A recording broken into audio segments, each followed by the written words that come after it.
Harley a choisi le style bobber pour lancer son premier Sportster sur la base du 1250. Alors le bobber, on le reconnaît avec son traitement sombre. Ici une ligne d'échappement qui rappelle un petit peu l'univers du flat track. Et puis un énorme pneu avant de 160. On en reparlera sur la conduite parce que c'est un petit peu surprenant quand même. Pour ceux qui connaissent un petit peu, vous reconnaissez ici un phare inspiré du Fat Bob. Alors c'est pas le même, mais c'est la même inspiration. Le feu arrière à LED comme à l'avant. Les clignotants qu'on reconnaît chez Harley. Le tableau de bord, c'est un écran TFT couleur de 4 pouces. Il n'est pas tactile. Voilà, il y a tout un tas d'informations. Voilà, température, odomètre, les tripes. Et puis l'autonomie. Et puis on a aussi d'autres fonctions. Par exemple, la navigation, la musique, les paramètres de la moto, le paramètre de l'affichage. Tout ça, ça se commande depuis le bouton qui est à gauche. Celui-là, on change de fonction ici. Et puis, quand on est dans une ou l'autre, on navigue avec les petits boutons qui sont là. C'est pas mal fait, c'est assez pratique à utiliser.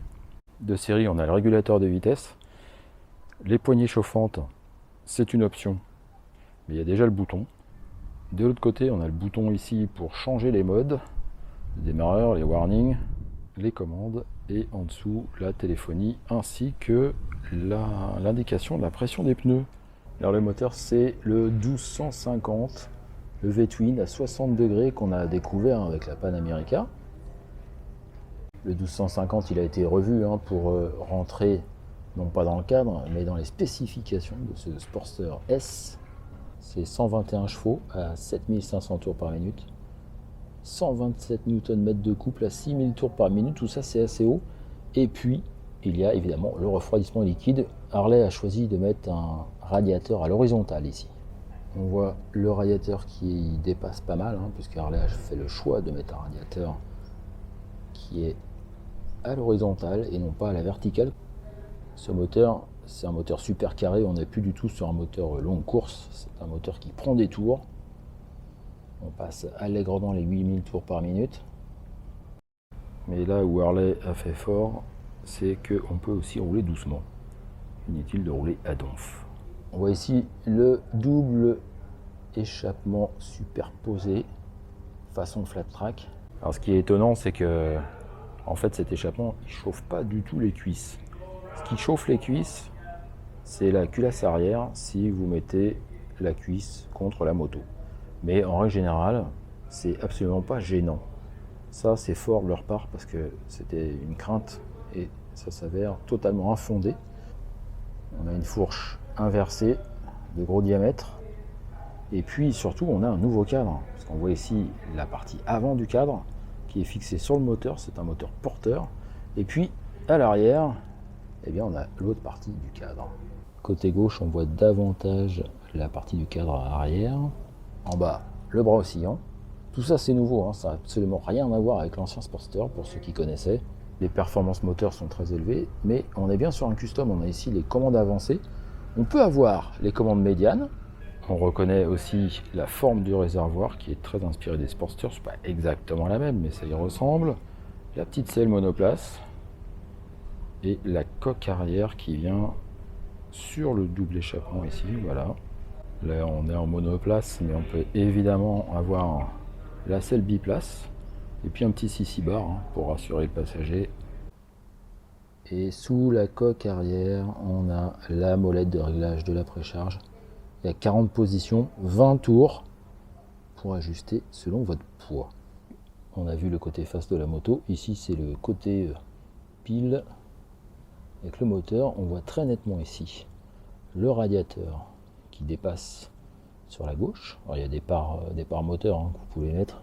La transmission, c'est une courroie, même si le bras oscillant est très différent de ce qu'on connaît. Le frein arrière va sûrement surprendre un petit peu les habitués de Harley parce que il est puissant, mais il n'est pas aussi mordant que ce qu'on connaît d'habitude sur une Harley. Ici, il faut utiliser le frein avant en fait. On est sur pas sur un roadster sportif, quand même pas, mais on est sur une machine qui se conduit de façon assez dynamique. Fourche inversée, 43 mm, étrier radial Brembo, ça freine bien, faut pas hésiter à tirer sur le levier, mais ça freine bien. En fait, c'est l'attaque qui manque un petit peu de puissance, si on peut dire. L'attaque n'est pas mordante, par contre ça freine très bien. Moteur 1250 cm3, mais 1250 T pour torque. Alors pourquoi torque? Parce que Harley a mis en avant le couple de cette machine qui fait tout de même 127 Nm de couple, donc c'est assez colossal, hein.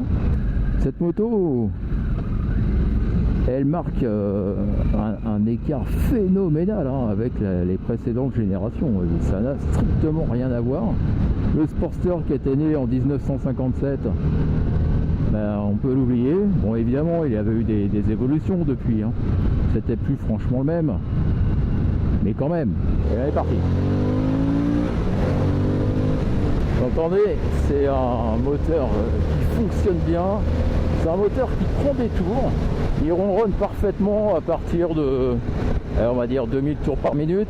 Mais c'est surtout un moteur qui est capable de grimper jusqu'à plus de 8000 tours. La zone rouge, elle commence à 8000 tours. Le couple maximal, il est à 6000 tours. C'est très impressionnant. Il y a aussi la puissance 121 chevaux à 7500 tours par minute. Des performances jamais atteintes par un Sportster, en tous les cas au catalogue. Et puis Harley a aussi mis toute une électronique au service de ce moteur là et de cette nouvelle machine. Donc l'électronique va nous permettre de choisir plusieurs modes moteur. On a le mode pluie, sport, et puis on a le mode route. Alors ce qui est intéressant avec tout ça, c'est qu'il y a un vrai écart entre tous ces modes. C'est très sensible, hein.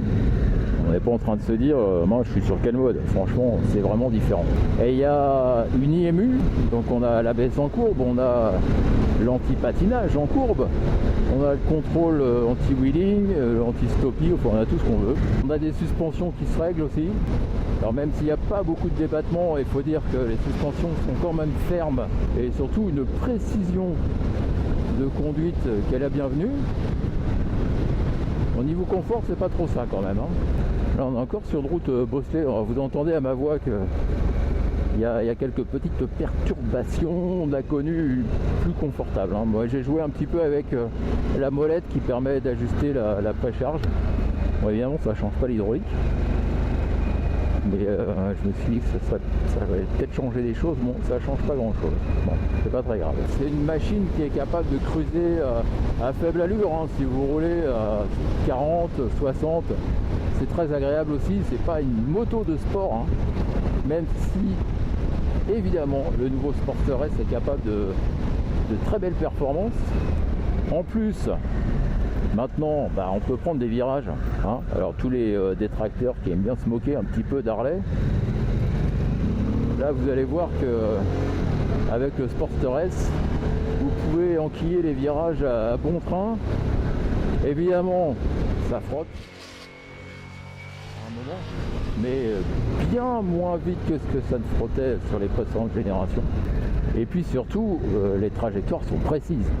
Il y a deux petites choses qui vont un peu surprendre, surtout ceux qui connaissent déjà Harley Davidson, c'est le freinage. Alors le frein arrière, et c'est pas un frein comme on connaît, c'est un frein qui freine correctement, qui freine même bien on va dire, mais sur les customs en général c'est le frein arrière qui est le plus important. Mais là c'est pas le cas.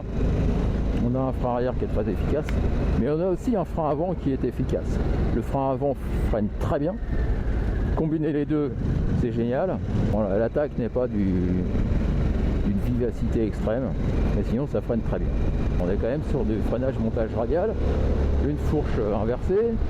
On a du beau matériel, hein. On a ce qu'on trouve sur un roadster sportif, tout simplement. Là, Harley a fait le choix d'un 160 à l'avant. C'est énorme. Malgré tout, la machine se balance bien. Alors, par contre, ce qui est assez étonnant, c'est que quand vous prenez un peu d'angle, il y a un moment où elle veut en prendre un peu plus, si vous voulez. On a vraiment l'impression qu'on passe un cap. On peut évidemment regretter d'avoir ce gros pneu à l'avant. Ce qui est marrant, c'est que quand on est au guidon, on le voit qui tourne. Et on a une vue sur le pneu, on ne voit pas le garde-boue. Mais ce gros pneu à l'avant, ça met pas en valeur le châssis. Déjà parce qu'il y a une certaine inertie à la mise sur l'angle, et puis d'un seul coup, hop, il veut y aller. Quand on est déjà bien penché, eh bien lui, il a envie d'en mettre encore un petit peu plus.